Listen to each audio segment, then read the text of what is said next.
News18 ಕನ್ನಡದ digital ಕಂಟೆಂಟ್ಗೆ ಸ್ವಾಗತ. ನಾನು ಚಂದ್ರಕಾಂತ್ ಸುಗಂಧಿ. ಆಗಸ್ಟ್ 13ರಂದು ಕರ್ನಾಟಕ ರಾಜ್ಯ ಬಂದ್ಗೆ ಈಗಾಗಲೇ ಕನ್ನಡ ಪರ ಹೋರಾಟಗಾರರು ಕರೆ ನೀಡಿರ್ತಕ್ಕಂಥದ್ದು. ಈ ಬಂದ್ ಬಗ್ಗೆ ರಾಜ್ಯವ್ಯಾಪಿ ಓಡಾಟ ಮಾಡಿ ಮತ್ತು ರಾಜ್ಯಾದ್ಯಂತ ಸಂಘಟನೆಗೆ ಈಗ ಕನ್ನಡ ಪರ ಹೋರಾಟಗಾರರು ಮುಂದಾಗಿರ್ತಕ್ಕಂಥದ್ದು. ಈ ಹಿನ್ನೆಲೆಯಲ್ಲಿ ಬೆಳಗಾವಿಗೆ ಇವತ್ತು ವಾಟಾಳ್ ನಾಗರಾಜ್ ಭೇಟಿ ಕೊಟ್ಟರು. ಇಲ್ಲಿನ ಕನ್ನಡ ಪರ ಹೋರಾಟಗಾರರ ಜೊತೆಗೆ ಸುದೀರ್ಘ ಒಂದು ಸಭೆಯನ್ನ ಬಳಿಕ ಈ ಒಂದು ಹೋರಾಟವನ್ನ ರೂಪರೇಷೆಯನ್ನು ಸಿದ್ಧಪಡಿಸಲಾಗಿದೆ. ಆಗಸ್ಟ್ 13ರಂದು ಕರೆ ಕೊಟ್ಟಂತಹ ಬಂದ್ ಎಂದಿನಂತೆ ನಡೆಯುತ್ತೆ ಅಂತಕ್ಕಂಥ ಮಾತನ್ನ ಇವತ್ತು ವಾಟಾಳ್ ನಾಗರಾಜ್ ಪುನರುಚ್ಚಾರ ಮಾಡಿದ್ದಾರೆ. ಒಂದು ಕಡೆ ಇದಾದ್ರೆ ಮತ್ತೊಂದು ಕಡೆ ಈ ಹೋರಾಟ ಆರಂಭ ಸಂದರ್ಭದಲ್ಲಿ ರಾಜ್ಯದಲ್ಲಿ ಮಳೆ ಕೊರತೆ ಆಗಿತ್ತು. ಈಗ ಬೆಳಗಾವಿ ಸೇರಿದಂತೆ ಮಂಡ್ಯ ಮತ್ತು ಮೈಸೂರು ಭಾಗದಲ್ಲೂ ಕೂಡ ಮಳೆ ಆಗಿರ್ತಕ್ಕಂಥದ್ದು. ಹೀಗಾಗಿ ತಮಿಳುನಾಡಿಗೆ 3,500 ಕ್ಯೂಸೆಕ್ ನೀರು ಬಿಡಬೇಕು ಅಂತ ಹೇಳಿ CWMA ಆದೇಶ ಹೊರಡಿಸಿತ್ತು. ಅದಕ್ಕಿಂತಲೂ ಹೆಚ್ಚು ನೀರು ಈಗ ಹರಿದು ಹೋಗ್ತಾ ಇದೆ. ಕಬಿನಿ ಮೂಲಕ ಈಗ ಸುಮಾರು 27,000 ಕ್ಯೂಸೆಕ್ ನೀರು ದಿನನಿತ್ಯ ತಮಿಳುನಾಡಿಗೆ ಹರಿದು ಹೋಗ್ತಕ್ಕಂಥದ್ದು. ಮತ್ತೊಂದು ಕಡೆ ಈಗಾಗಲೇ ಕಬಿನಿ ಜಲಾಶಯ ಭರ್ತಿಯಾಗಿರ್ತಕ್ಕಂಥದ್ದು. ಬಂದ ನೀರನ್ನೆಲ್ಲವನ್ನೂ ಕೂಡ ಕಾವೇರಿ ನದಿಗೆ ಬಿಡಲಾಗುತ್ತೆ. ಮತ್ತೊಂದು ಕಡೆ KRS ಭರ್ತಿಗೆ ಇನ್ನೂ ಅರ್ಧದಷ್ಟು ನೀರು ಬೇಕಿದೆ. KRS ನಿಂದ ನೀರು ಬಿಡಿ ಅಂತ ಹೇಳಿ ಹೇಳ್ತಕ್ಕಂಥದ್ದು ತಮಿಳುನಾಡಿನ ಆಗ್ರಹವಾಗಿತ್ತು. ಆದರೆ ಈಗ ಕಬಿನಿಯಿಂದ ನೀರು ಹರಿದು ಹೋಗ್ತಾ ಇದೆ. ಈ ನಡುವೆ ಬಂದ್ ಆಗುತ್ತೋ ಇಲ್ವೋ ಅಂತಕ್ಕಂಥ ಅನುಮಾನಗಳು ಸಾಕಷ್ಟು ವ್ಯಕ್ತವಾಗಿದ್ದು, ಇದಕ್ಕೆ ಇವತ್ತು ವಾಟಾಳ್ ನಾಗರಾಜ್ ತೆರೆ ಎಳುವಂತಹ ಕೆಲಸವನ್ನ ಬೆಳಗಾವಿಯಲ್ಲಿ ಮಾಡಿದ್ದಾರೆ. ನಾವು ಯಾವುದೇ ಕಾರಣಕ್ಕೂ ಬಂದ್ ಅನ್ನ ವಾಪಸ್ ತೆಗೆದುಕೊಳ್ಳಲ್ಲ. ನಮ್ಮ ಹೋರಾಟ ಕಾವೇರಿ ವಿಚಾರದಲ್ಲಿ ಇರತಕ್ಕಂಥದ್ದು. ಈಗಾಗಲೇ ಕಬಿನಿಯಿಂದ ನೀರು ಹೋದ್ರೆ ಅದಕ್ಕೂ ನಮಗೂ ಸಂಬಂಧ ಇಲ್ಲ ಅನ್ನೋ ರೀತಿಯಲ್ಲಿ ಇವತ್ತು ವಾಟಾಳ್ ನಾಗರಾಜ್ ಮಾತನಾಡಿದ್ದಾರೆ. ಒಟ್ಟಾರೆ ಕಾವೇರಿ ವಿಚಾರದಲ್ಲಿ ರಾಜ್ಯ ಸರ್ಕಾರ ಬದ್ಧತೆಯನ್ನ ಪ್ರದರ್ಶನ ಮಾಡಬೇಕು. CWA ಆದೇಶವೇನು ಹೊರಡಿಸಿತ್ತು, ಆ ಆದೇಶದ ಬಳಿಕ ರಾಜ್ಯಾದ್ಯಂತ ಈ ಒಂದು ಕಾವೇರಿ ಕಿಚ್ಚು ಮತ್ತೊಮ್ಮೆ ಪ್ರತಿಧ್ವನಿಯಾಗಿತ್ತು. ಪ್ರಮುಖವಾಗಿ ಆಗಸ್ಟ್ 13ರಂದು ವಾಟಾಳ್ ನಾಗರಾಜ್ ನೇತೃತ್ವದಲ್ಲಿ ಕರ್ನಾಟಕ ಬಂದ್ಗೆ ಕರೆಯನ್ನ ನೀಡಲಾಗಿತ್ತು. ಪ್ರಮುಖವಾಗಿ ಈ ಒಂದು ಕಾವೇರಿಯ ಜೊತೆಗೆ ಅನೇಕ ರಾಜ್ಯದ ಜ್ವಲಂತ ಸಮಸ್ಯೆಗಳನ್ನ ಈ ಒಂದು ಬಂದ್ ವಿಚಾರದಲ್ಲಿ ಸೇರ್ಪಡೆಯನ್ನು ಮಾಡಿಕೊಳ್ಳಲಾಗಿದೆ. ಅದರಲ್ಲೂ ಬೆಳಗಾವಿ ಮಹಾನಗರ ಪಾಲಿಕೆಯಲ್ಲಿ ಕನ್ನಡದ ಪರ ನಿಲುವು ತೆಗೆದುಕೊಳ್ಳದ ಪಾಲಿಕೆ ವಿರುದ್ಧ ಸೂಪರ್ ಸೀಡ್ ಗೊಳಿಸಬೇಕು ಮತ್ತು ಪಾಲಿಕೆಯ ಮೇಲೆ ಒತ್ತಡ ಇರತಕ್ಕಂಥದ್ದು. ಮತ್ತೊಂದು ಕಡೆ ಬೆಳಗಾವಿ ಮತ್ತು ಉತ್ತರ ಕರ್ನಾಟಕ ಭಾಗದ ಮಹತ್ವದ ಯೋಜನೆಯಾದಂತಹ ಕಳಸಾ ಬಂಡೂರಿ ಜಾರಿಯಾಗಿರಬಹುದು. ಹಾಗೇನೆ ಕೃಷ್ಣ ಮೇಲ್ದಂಡೆ ವಿಚಾರ ಸಂಬಂಧಪಟ್ಟಂತೆ ಅನೇಕ ವಿಚಾರಗಳನ್ನು ಇದರ ಜೊತೆಗೆ ಸೇರಿಸಿಕೊಳ್ಳಲಾಗಿದೆ. ಯಾಕಂದ್ರೆ ಮಹದಾಯಿ ನ್ಯಾಯಾಧೀಕರಣ ತೀರ್ಪು ಆದೇಶ ಬಂದು 10-11 ವರ್ಷಗಳು ಕಳೆದು ಇದುವರೆಗೂ ಕೂಡ ಅದು ಇಂಪ್ಲಿಮೆಂಟ್ ಆಗ್ತಾ ಇಲ್ಲ. ಇದಕ್ಕೆ ಗೋವಾ ಸರ್ಕಾರ ಪದೇ ಪದೇ ಖ್ಯಾತಿಯನ್ನು ತೆಗೆಯುತ್ತೆ. ಗೋವಾದಲ್ಲಿ ಇಬ್ಬರೇ ಸಂಸದರಿದ್ರು ಕೂಡ ಈ ಒಂದು ಯೋಜನೆಗೆ ಅವರು ಅಡ್ಡಿಯನ್ನ ಮಾಡ್ತಾ ಇದ್ದಾರೆ. ಈಗ ವನ್ಯಜೀವಿ ಮತ್ತು ಪರಿಸರ ಇಲಾಖೆಯಲ್ಲಿ ಅನುಮತಿಗಾಗಿ ಕಾಯ್ದು ಕುಳಿತುವಂತಹ ಸ್ಥಿತಿ ನಿರ್ಮಾಣವಾಗಿರ್ತಕ್ಕಂಥದ್ದು. ಡಬಲ್ ಇಂಜನ್, ತ್ರಿಬಲ್ ಇಂಜನ್ ಸರ್ಕಾರ ಇದ್ದಾಗಲೂ ಕೂಡ ಈ ಯೋಜನೆಯನ್ನ ಜಾರಿ ಮಾಡಕ್ಕೆ ಇಲ್ಲಿನ ಜನಪ್ರತಿನಿಧಿಗಳು ಆಸಕ್ತಿಯನ್ನು ತೋರಿಸ್ತಾ ಇಲ್ಲ. ಹೀಗಾಗಿ ಈ ವಿಚಾರವನ್ನ ಬಂದ್ ಜೊತೆಗೆ ಸೇರಿಸಿಕೊಳ್ಳಕ್ಕೆ ಈಗ ಕನ್ನಡ ಪರ ಹೋರಾಟಗಾರರು ತೀರ್ಮಾನವನ್ನು ಮಾಡಿದ್ದಾರೆ. ಬೆಳಗಾವಿಯಲ್ಲೇ ಶಾಸನಸಭೆ ಕಟ್ಟಡ, ಅದ್ಭುತವಾದ ಕಟ್ಟಡ. ಇಲ್ಲೂ ಬೆಳಗಾವಿ ಬಗ್ಗೆ ಮಾತಾಡಲಿಲ್ಲ. ಬಂದ್ರು, ಪ್ರತಿ ವರ್ಷ ಬರ್ತಾರೆ, ಅದೇನೋದಕ್ಕೊಂದು ಕತೆ ಹೇಳ್ತಾರೆ. ಚಳಿಗಾಲವೋ ಬೇಸಿಗೆ ಕಾಲವೋ ಯಾವುದೋ ಒಂದು ಕತೆ ಹೇಳ್ತಾರೆ. ಪ್ರತಿ ಸಾರಿ ಬಂದಾಗ್ಲೂ ಬರೀ ಗೋಳು ಗೋಳು ಗೋಳು ಗೋಳು. ಯಾರು ಬೆಳಗಾವಿ ಬಗ್ಗೆ ಕನಿಷ್ಠ ಒಂದು 3 ದಿನವಾದರೂ ನಾವು ವಿಶೇಷವಾಗಿ ಬೆಳಗಾವಿ, ಉತ್ತರ ಕರ್ನಾಟಕ, ಹೈದರಾಬಾದ್ ಕರ್ನಾಟಕ ಇದರ ಬಗ್ಗೆ ಸಮಗ್ರವಾಗಿ ಮಾತನಾಡಿ ಏನ್ ಮಾಡಬೇಕು ಅಂತೇಳಿ ಇವತ್ತವರೆಗೂ ಮಾತಾಡಲಿಲ್ಲ. ನಿಮಗೆ ನಾನು ಅನ್ನಿಸ್ತದೆ, ಕರ್ನಾಟಕ ಏಕೀಕರಣಕ್ಕೆ ಎಂತೆಂಥ ಮಹನೀಯರು, ಅದರಲ್ಲೂ ಬೆಳಗಾವಿ ಮುಖಂಡರುಗಳು ಬಹಳ ಹೋರಾಟಗಳನ್ನು ಮಾಡಿದ್ದಾರೆ. ಯಾಕಾಯ್ತು ಏಕೀಕರಣ? ಇಲ್ಲಿ ನಮ್ಮವ್ರಿಗೆ ಯಾರಿಗೂ ಗೊತ್ತೇ ಇಲ್ಲ. ಮೊದಲನೇದಾಗಿ ಏಕೀಕರಣ ಎಲ್ಲಾಯ್ತು ಅಂತಲೇ ಗೊತ್ತಿಲ್ಲ. ಏಕೀಕರಣದ ಉದ್ದೇಶ ಏನು?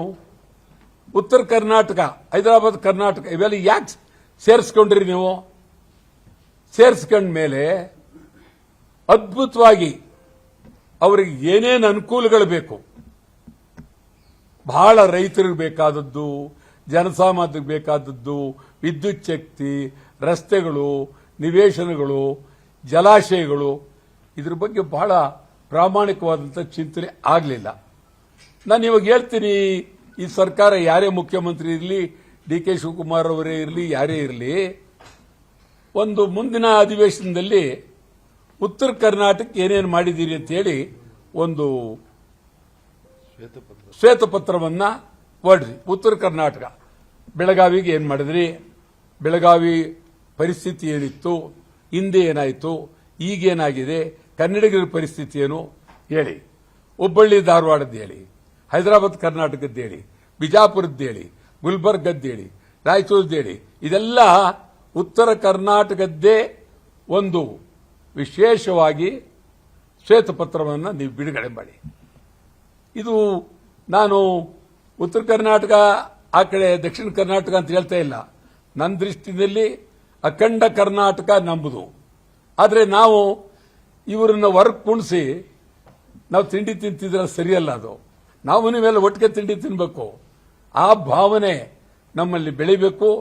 ಬಹಳ ಅತ್ಯಂತ ಬಡತನ ಇದೆ ಅನೇಕ ಕಡೆ. ಈಗ ಬಾಗಲಕೋಟೆಯಲ್ಲಿ ನೀವು ಜಲಾಶಯ ಮಾಡೋದಕ್ಕೆ ಅವರಿಗೆ ಬೇರೆ ಮನೆ ಕಟ್ಟಿಕೊಡ್ತೀವಿ ಅಂತ ಹೇಳಿ ಎಷ್ಟು ದಿವಸ ಆದರೂ ಅಲ್ಲಿ ಅವರಿಗೆ ಅನೇಕರಿಗೆ ಮನೆಗಳು ಕಟ್ಟಿಲ್ಲ, ಹಣ ಕೊಟ್ಟು ಒಂದಲ್ಲ ಗೋಳು.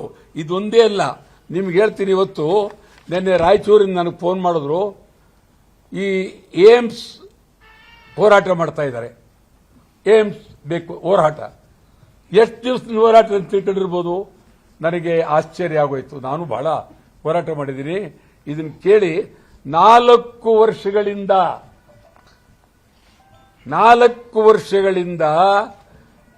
Raichur all India medical institute of mind ಆಸ್ಪತ್ರೆಗಾಗಿ ಸುಮಾರು 4 ವರ್ಷಗಳಿಂದ ಹೋರಾಟ ಮಾಡ್ತಾರೆ. ಅವರೇ, ನೀವು ಯಾರಾದರೂ ನೀವು ಏನ್ 4 ವರ್ಷದಿಂದ ಹೋರಾಟ ಮಾಡ್ತಾ ಇದ್ದೀರಿ, ನಿಮ್ಮ ಪರಿಸ್ಥಿತಿ ಏನು ಅಂತ ಒಬ್ಬ ಮಂತ್ರಿ ಒಬ್ಬರು ಕೇಳುವರೇ ಇಲ್ವೇ? ಅಲ್ಲಿ ಸಂಪೂರ್ಣವಾಗಿ ಇಡೀ ಒಂದಲ್ಲ, ನಿಮ್ಗೆ ಹೇಳ್ತಾ ಹೋದ್ರೆ ಕಣ್ಣೀರು ಬರುತ್ತೆ. ಮತ್ತೊಂದು ಕಡೆ ಬೆಳಗಾವಿಯಲ್ಲಿ ಕಳೆದ 2-3 ತಿಂಗಳಿಂದಲೂ ಕೂಡ ಬೆಳಗಾವಿ ಮಹಾನಗರ ಪಾಲಿಕೆಯಲ್ಲಿ ಬೆಳಗಾವಿ ಕರ್ನಾಟಕದ ಅವಿಭಾಜ್ಯ ಅಂಗ ಅಂತಕ್ಕಂಥ ಒಂದು ನಿರ್ಣಯವನ್ನ ಪಾಸ್ ಮಾಡಿ ಅಂತಕ್ಕಂಥದ್ದು ಇಲ್ಲಿ ಹೋರಾಟಗಾರರು ನಿರಂತರವಾಗಿ ಒಂದು ಪ್ರತಿಭಟನೆಯನ್ನ ಮಾಡ್ತಾ ಇದ್ದಾರೆ. ವಿವಿಧ ರೂಪದಲ್ಲಿ ತಮ್ಮ ಆಕ್ರೋಶವನ್ನ ವ್ಯಕ್ತಪಡಿಸಿದ್ರು. ಇದುವರೆಗೂ ಕೂಡ ಮಹಾನಗರ ಪಾಲಿಕೆ ಈ ಒಂದು ತೀರ್ಮಾನವನ್ನ ಮಾಡ್ತಾ ಇಲ್ಲ. ಏನು ಸಾಮಾನ್ಯ ಸಭೆ ಪ್ರತಿ ತಿಂಗಳಿಗೆ ಒಂದು ನಡೀಬೇಕಾದ ಸಾಮಾನ್ಯ ಸಭೆಯನ್ನ ಪದೇ ಪದೇ ಮುಂದೂಡುವಂತಹ ಪ್ರಯತ್ನವನ್ನ ಇಲ್ಲಿನ ಮಹಾನಗರ ಪಾಲಿಕೆ ಮಾಡ್ತಕ್ಕಂಥದ್ದು. ಮಹಾನಗರ ಪಾಲಿಕೆಯಲ್ಲಿ ಬಿಜೆಪಿ 36 ಸದಸ್ಯ ಬಲದೊಂದಿಗೆ ಸ್ಪಷ್ಟ ಬಹುಮತ ಹೊಂದಿದ್ರು ಕೂಡ ಮರಾಠಿ ಮತಗಳ ಮರ್ಜಿಗಾಗಿ ಈ ಒಂದು ವಿಚಾರವನ್ನ ಪದೇ ಪದೇ ಮುಂದೂಡಲಾಗಿದೆ. ಈಗಾಗಲೇ ಏನು ರಾಜ್ಯ ಸರ್ಕಾರದ ಅಭಿಪ್ರಾಯವನ್ನು ಕೇಳಲಾಗಿತ್ತು. ಗಡಿ ಸಂರಕ್ಷಣಾ ಆಯೋಗದಿಂದ ಕೂಡ ಇದು ಅಗತ್ಯ ಮತ್ತು ಅನಿವಾರ್ಯ ಅಂತಕ್ಕಂತಹ ಮಾಹಿತಿ ಪತ್ರವನ್ನು ಕೂಡ ಮಹಾನಗರ ಪಾಲಿಕೆಗೆ ಬಂದಿದೆ. ಇನ್ನು ರಾಜ್ಯ ಸರ್ಕಾರದಿಂದ ಸ್ಪಷ್ಟವಾದ ಉತ್ತರ ಇದುವರೆಗೂ ಬಂದಿಲ್ಲ. ರಾಜ್ಯ ಸರ್ಕಾರದ ಉತ್ತರಕ್ಕಾಗಿ ಬೆಳಗಾವಿ ಮಹಾನಗರ ಪಾಲಿಕೆ ಕಾಯ್ದು ಕುಳಿತಿರ್ತಕ್ಕಂಥದ್ದು. ಒಟ್ಟಾರೆ ಏನು ಕಳೆದ 2-3 ತಿಂಗಳುಗಳಿಂದ ನಡೆದಂತಹ ಬೆಳವಣಿಗೆಗಳನ್ನ ಈ ಆಗಸ್ಟ್ 13ರ ಬಂದ್ ವಿಚಾರದಲ್ಲಿ ಸೇರಿಸಿಕೊಳ್ಳಕ್ಕೆ ತೀರ್ಮಾನವನ್ನು ಮಾಡಲಾಗಿದೆ. ಮತ್ತು ಗಡಿ ಭಾಷೆ ವಿಚಾರಕ್ಕಾಗಿ ಯಾವುದೇ ಕಾರಣಕ್ಕೂ ರಾಜಿ ಆಗಲ್ಲ ಅಂತಕ್ಕಂಥದ್ದು ವಾಟಾಳ್ ನಾಗರಾಜ್ ಸ್ಪಷ್ಟವಾಗಿ ಹೇಳಿದ್ದಾರೆ. ಕಬಿನಿಂದ ಏನು 27,000 ಕ್ಯೂಸೆಕ್ ನೀರು ಈಗಾಗಲೇ ಹರಿದು ಹೋಗ್ತಾ ಇದೆ, ಅದಕ್ಕೂ ನಮಗೂ ಸಂಬಂಧ ಇಲ್ಲ. ಆದರೆ ಕೆಆರ್ಎಸ್ ಭರ್ತಿಗೆ ಇನ್ನೂ ಸುಮಾರು 14ರಿಂದ 15 ಟಿಎಂಸಿ ಅಷ್ಟು ನೀರು ಬೇಕು. ಈಗಾಗಲೇ ಪಶ್ಚಿಮ ಘಟ್ಟ ಪ್ರದೇಶದಲ್ಲಿ ವ್ಯಾಪಕವಾಗಿ ಮಳೆ ಆಗ್ತಿದ್ರಿಂದ ಏನು ಕೆಆರ್ಎಸ್ಗೂ ಉತ್ತಮ ರೀತಿಯಲ್ಲಿ ಒಳಹರಿವು ಬರ್ತಾ ಇದೆ. ಒಂದು ವೇಳೆ ಕೆಆರ್ಎಸ್ ಭರ್ತಿ ಆದಂತ ಸಂದರ್ಭದಲ್ಲಿಂದ ನೀರು ಬಿಡಬಹುದಾ ಅಥವಾ ಇಲ್ವಾ ಅನ್ನೋದ್ರ ಬಗ್ಗೆ ರಾಜ್ಯ ಸರ್ಕಾರ ತೀರ್ಮಾನಿಸಬೇಕಿದೆ. ಈಗಾಗಲೇ ಏನು ತಮಿಳುನಾಡು ಕೇಳಿದ್ದು 3,500 ಕ್ಯೂಸೆಕ್ ನೀರು, ಆದರೆ ಅಲ್ಲಿ ಹೋಗ್ತಾ ಇರೋದು 27,000 ಕ್ಯೂಸೆಕ್ ನೀರು ಹೆಚ್ಚು ಹೋಗ್ತಾ ಇದೆ. ಈ ನಡುವೆ ಈ ಒಂದು ಕಾವೇರಿ ವಿಚಾರ ಬಂದ್ ವಿಚಾರ ಇಲ್ಲಿಗೆ ಮುಗಿತು ಅಂತಕ್ಕಂಥದ್ದು ಅನೇಕರ ಅಭಿಪ್ರಾಯ ಆಗಿತ್ತು. ಆದರೆ ವಾಟಾಳ್ ನಾಗರಾಜ್ ಇದಕ್ಕೆ ತೆರೆ ಎಳೆಯುವಂತ ಕೆಲಸವನ್ನ ಮಾಡಿದ್ದಾರೆ. ಏನು ಎಂದಿನಂತೆ ಆಗಸ್ಟ್ 13ರಂದು ಕರ್ನಾಟಕ ರಾಜ್ಯ ಬಂದ್ ಕರೆಯನ್ನ